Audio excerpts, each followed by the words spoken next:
How do you borrow against your life insurance policy is a question that I keep getting over and over again. Well, first of all, you have to make sure you have the right life insurance policy. A lot of people like to get term life insurance because it's cheaper, but you have to understand it doesn't build cash value. Whole life insurance is more expensive. Whole life insurance builds cash value with time. So it includes a death benefit and an accumulation of cash. All you have to do is continue to pay your monthly premium. That means pay that shit. Some of y'all think this is free money. No, it's still a loan. If you take out a loan against your policy, the life insurance company uses your policy as collateral. When can you borrow against your life insurance policy? When there's more than enough money in there for you to be able to take out the amount of money that you want to. It has to build cash value. Whole life insurance has a growth guarantee, so it's going to grow regardless. So your loan is much cheaper than it would be if you went to a bank applying for a loan. You have low interest rates. It's no credit check. It's no application process. A loan doesn't show up on your credit report. The way a loan will show up on your credit report is if you take out a personal loan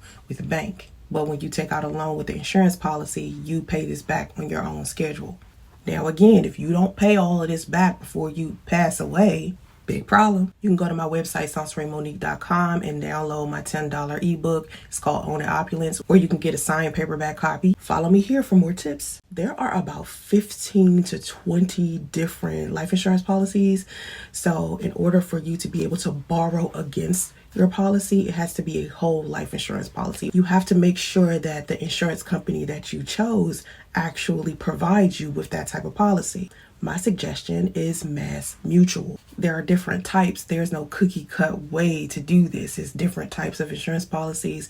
It's different type of stipulation and all types of loopholes you can get around. It just depends on the life insurance company that you chose. Just be thorough when you're talking to your life insurance agent. There was a woman in my comments who said that she had life insurance all of this time and had no clue that she could borrow against it. Please understand that if you borrow against your life insurance policy, you still have to pay it back. Yeah, it's cheaper, it's low interest, it's no credit check, it's no application process. These loans don't show up on your credit report. You can repay these loans back at your own time, but you have to understand there are consequences if you don't pay it back. It affects your death benefits if you do not pay it back. So just keep in mind that if you don't pay it back and you do pass away, there will be no money there for your family or your beneficiaries.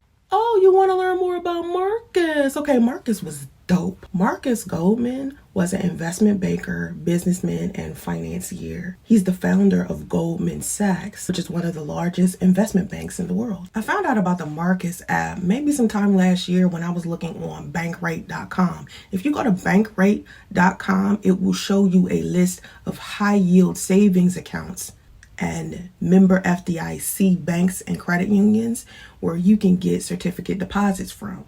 Now, a high yield certificate deposit is basically a special savings account. You put a fixed amount of money in, and in a fixed time frame, that amount will double. The time frame, depending upon which bank you use, is 6 months, a year, sometimes 5 years. Sometimes it's a zero minimum deposit. For instance, you can open a Capital One CD and they'll give you about 3.5 interest, but it's a 5-year fixed time frame, so you won't get any money back for another 5 years. And my thing is, how in the world are you going to double zero? You understand what I'm saying? Like, I still haven't figured that out. To me, it would make more sense to simply put in at least $500 and watch that double in a year or in 6 months. There are some FDIC members where you got to put $25,000 down, and in a year that will double. So these are just investment bank accounts, high yield savings accounts, certificate deposits.